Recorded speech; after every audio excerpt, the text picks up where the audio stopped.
अल्हम्दुलिल्लाहि रब्बिल आलमीन वस्सलातु वस्सलामु अला सय्यिदिल मुरसलीन।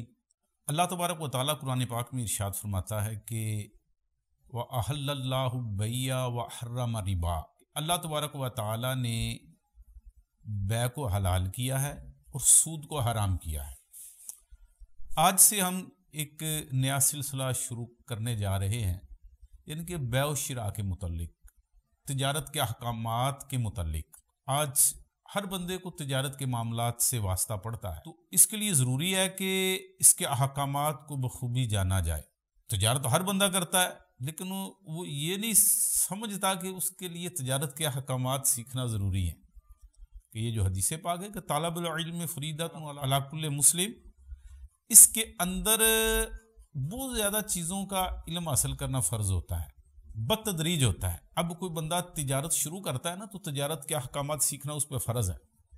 अगर कोई बंदा ऐसा करता है कि तिजारत कर रहा है, एक मिसाल है कि तेल बेच रहा है, अब 2 लीटर के पैसे ले रहा है, 1 लीटर दे रहा है, बाद में कहे कि मैंने कसदन तो नहीं किया, मुझे तो पता ही नहीं था। अब इसके अहकामात सीखना उसकी जिम्मेदारी हो चुकी है।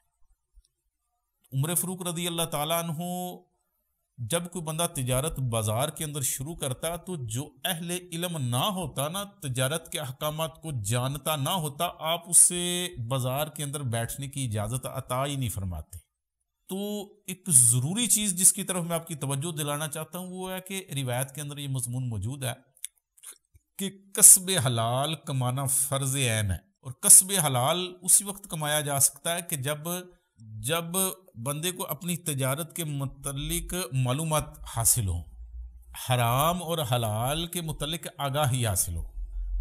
एक रिवायत के अंदर ये मज़मून मौजूद है कि एक वक्त आएगा कि हर बंदा सूद में मुब्तला होगा, और जो शख्स सूद नहीं खा रहा होगा तो उसको कम से कम सूद की धूल पड़ रही होगी, कुछ ना कुछ गर्द जरूर उसको पड़ रही होगी। मकसद ये कि अगर डायरेक्टली वो इन्वॉल्व नहीं भी है सूद में, कि बिलवास्ता वो किसी ना किसी तरह से वो सूद के अंदर मुब्तला होता चला जाएगा। मुब्तला होने की वजह क्या बनेगी? वजह यही होगी उसकी मालूमात नहीं होगी। इस वजह से मैं आपकी तवज्जो चाहता हूं और आपको इस चीज की आगाही देना चाहता हूं, ताकि आपका कसब ठीक हो, ताकि अपना रिज़्क ठीक होगा तो हमारे पेट के अंदर हलाल रुकमा तब भी जाएगा, और तब भी हमारी दुआएं कबूल होंगी, तभी हमें बरकत हासिल होगी। तो इसी की वजह आज इस मॉडर्न दौर के अंदर, साइंसी दौर के अंदर, अब चीज ये है कि अब जो हमने बै शिरा का सिलसिला शुरू किया है, बै शिरा बेचना, शिरा खरीदना। बाय कहते हैं बेचने वाले को, मुश्तरी कहते हैं खरीदने वाले को। और जिस चीज को बेचा या खरीदा जाए वो मबी होती है।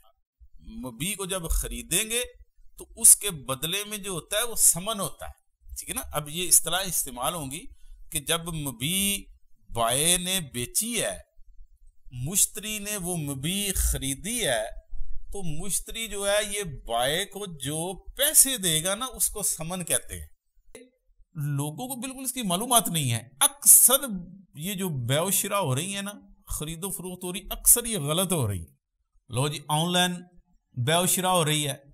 अब ऑनलाइन बै शिरा हो रही है। अब हालांकि बै शिरा के लिए, खरीदने और फरोख्त करने के लिए ज़रूरी है कि इन दोनों का एक ही जगह पर एक मजलिस में जमा होना ज़रूरी है।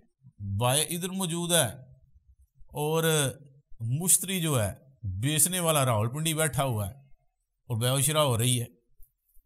ये पहली गलती है। अब ये भी गलत है, ये भी असूल बै शिरा के बिल्कुल खिलाफ है, ये नजायज बै। अब इसके बाद देखें, आजकल कोई फाइलों की खरीदो फरोख्त होती है।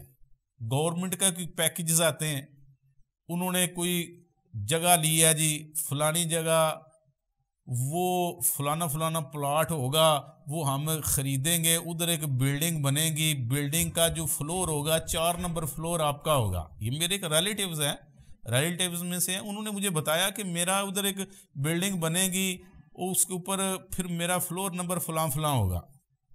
सबसे पहली बात, अभी बाज़ औक़ात मबी खरीदी नहीं होती, मबी मौजूद ही नहीं होती, तो बंदा बेउशरा कर रहा होता है। अल्लाह मबी मौजूद ही नहीं है तो बेउशरा कैसी होगी। और बाज़ औक़ात मबी मौजूद तो होती है, प्लाट तो हो चुका है, इस प्लाट में से आपको देंगे, लेकिन प्लाट तो बहुत बड़ा है, इसके अंदर मबी मुतय्यन होना जरूरी है कि भाई कौन सी चीज आपको देंगे। अब वो मजहूल है, अब पता ही नहीं कौन है। अब एक फ्रंट वाली जो होती है वो ज्यादा कीमत वाली होती है, पीछे वाली जो होती है कम कीमत वाली होती है, जो दरमियान में होती है वो दरमियाने दर्जे वाली होती है। तो हर एक का रेट अलग अलग है। अब कीमत भी पता नहीं कितनी, हर एक की रेट भी अलग है, तो ये भी पता नहीं है। तो ये सारी चीजें जो है ना, ये झगड़े की तरफ ले जाने वाली हैं। तो इसके लिए जरूरी है कि मुबी पहले जिसको खरीदना है वो मुतय्यन हो कि ये फलानी मुबी आपकी है, और वो उसका मौजूद होना भी जरूरी है। अक्सर तौर पर अभी मुबी मौजूद ही नहीं होती, अभी वो खरीदा नहीं प्लाट गया होता, अभी गवर्नमेंट ने बाज़ औक़ात एक चीज का प्लानिंग कर रहे होते हैं और पहले बेइशरा हो चुकी होती है, वो फाइलें बिक रही होती हैं। ये सारे के सारे ये अदम जवाज की सूरतें हैं। तो हमें चाहिए कि गौर व फिक्र करें कि अपनी तिजारत को हलाल करें, अपने कसब को हलाल करें। जब कसब हलाल होगा तो लुकमा हलाल होगा, जब लुकमा हलाल होगा तो हमारे पेट के अंदर ग़िज़ा हलाल जाएगी। जब ग़िज़ा हलाल होगी तो इंशाअल्लाह अज़्ज़ा वजल हमसे जो चीज़ें भी सादिर होंगी ना, वो अल्लाह रसूल की मंशा के मुताबिक होंगी, और इसी से हम अल्लाह ताला और उसके रसूल अज़्ज़ा वजल व सल्लल्लाहु ताला अलैहि वसल्लम के बताए हुए तरीके पर चल पड़ेंगे। अल्लाह जल्ला मजदूह से दुआ है कि अल्लाह ताला अमल की तौफीक अता फरमाए।